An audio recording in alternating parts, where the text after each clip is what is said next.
When I bought the house, I thought I had done everything right. Inspection. Clean. Foundation. Solid. History. Boring. It was exactly what I wanted, old enough to have character, cheap enough to afford, and far enough outside the city to feel quiet at night. Too quiet, maybe. The first time I went into the basement, it felt normal. Concrete walls. One flickering bulb. That dry, dusty smell like cardboard and cold earth. There was a breaker panel, a water heater, and a narrow crawlspace door sealed with peeling paint. Nothing strange. At least, that's what I thought. A week after moving in, I decided to renovate. The place needed it. New floors, new paint, maybe open up a wall or two. I went to the city office and requested the original blueprints, just to make sure I wasn't about to knock down something load-bearing. When they handed me the file, it was thinner than I expected. I spread the blueprints out across my kitchen table that night, tracing each room with my finger. Living room, dining room, kitchen, 2 bedrooms, 1 bathroom, basement. The basement layout was simple, a single rectangular space. But that wasn't what I remembered. I went downstairs again, blueprint in hand. The rectangle on paper showed one continuous wall on the far side. But in reality, there was a slight indentation there, a recessed section that created a shallow alcove. I hadn't paid attention to it before. It was subtle, easy to ignore, except the blueprint wall was perfectly straight. I ran my hand along the concrete where the indentation was. The surface felt different, smoother, less porous, like it had been poured at a different time. That's when I noticed the seam. A vertical hairline crack running from floor to ceiling. I told myself it was nothing. Houses settle. Concrete cracks. Still, I tapped on the wall. The main wall gave a dull, heavy thud. The indented section echoed. Hollow. I stood there longer than I should have, staring at it. The next day, I borrowed a thermal camera from a contractor friend. I told him I suspected insulation issues. When I scanned the basement wall, most of it glowed cool blue. Except the indented section. It was darker, colder. Like there was empty space behind it. I didn't sleep much that night. Around 2:13 a.m., I heard it. A soft, rhythmic sound. Not pipes. Not the heater. It was slower. Like breathing. I sat up in bed, heart pounding, straining to listen. It stopped. I convinced myself it was imagination, the kind that creeps in when you start looking for problems. The next morning, I went back down with a hammer. I hesitated before swinging. There's something about breaking a wall in your own house that feels irreversible. Like crossing a line. But curiosity won. The first hit chipped plaster. The second cracked through. By the third swing, a small hole opened. Cold air rushed out. It smelled stale, old, trapped. I widened the hole carefully, piece by piece, until I could shine a flashlight inside. There was space back there. A narrow cavity about 3 feet deep. And then I saw it. Wood. Not framing. A door. A small, wooden door set into another concrete wall behind the false one. It had no handle. Just a circular metal plate in the center. My hands were shaking now. The blueprints hadn't shown this. The house records hadn't mentioned renovations. Someone had built a room, inside the basement, and sealed it behind another wall. Why? I squeezed through the opening, scraping my shoulder on jagged plaster. The space was tighter than it looked.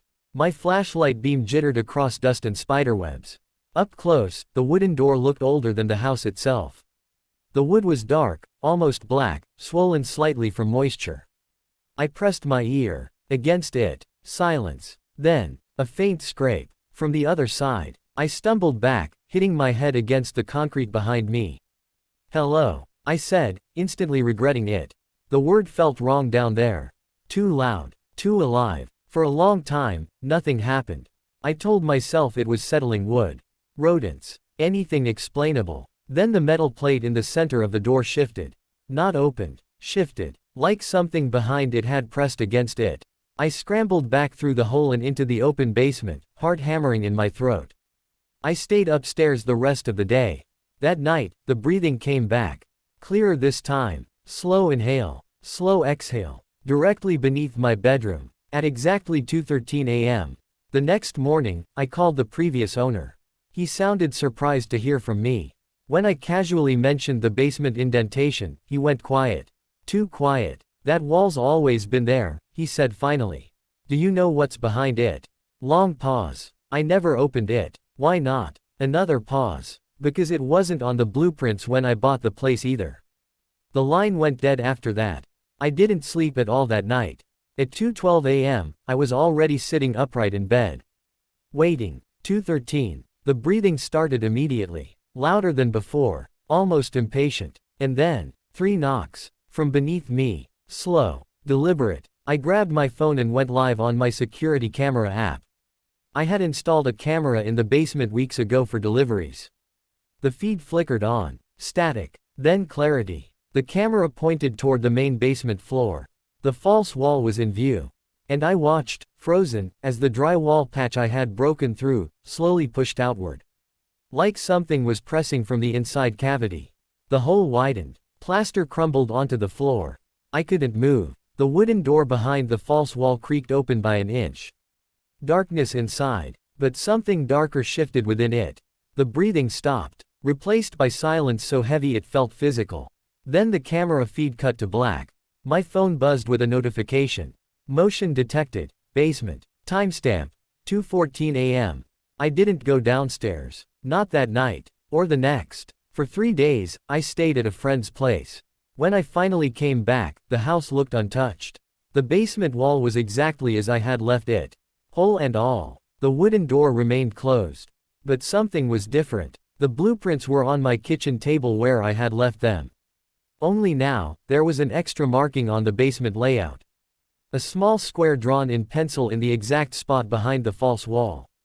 I stared at it, trying to convince myself I had overlooked it before.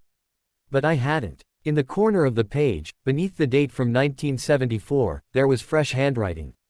Not mine. It said, "Room added. Do not open." The ink was still slightly smudged.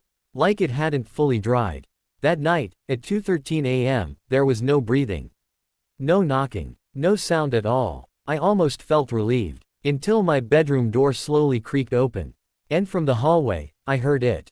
Breathing. Not below me. Not behind a wall. But right outside my room.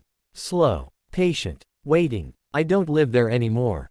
I never told the realtor about the extra room. I never mentioned the altered blueprints. I just packed my things and left. Last week, I checked the property listing out of morbid curiosity. The house sold. Quickly. There were new photos uploaded. Fresh paint. Renovated floors. And one image of the basement. The wall was smooth again. No indentation. No seam. Perfectly straight. Exactly like the original blueprint. Except in the corner of the photo, barely visible in the shadows. There's a door. Slightly open. And if you zoom in close enough, you can almost see something standing behind it, breathing.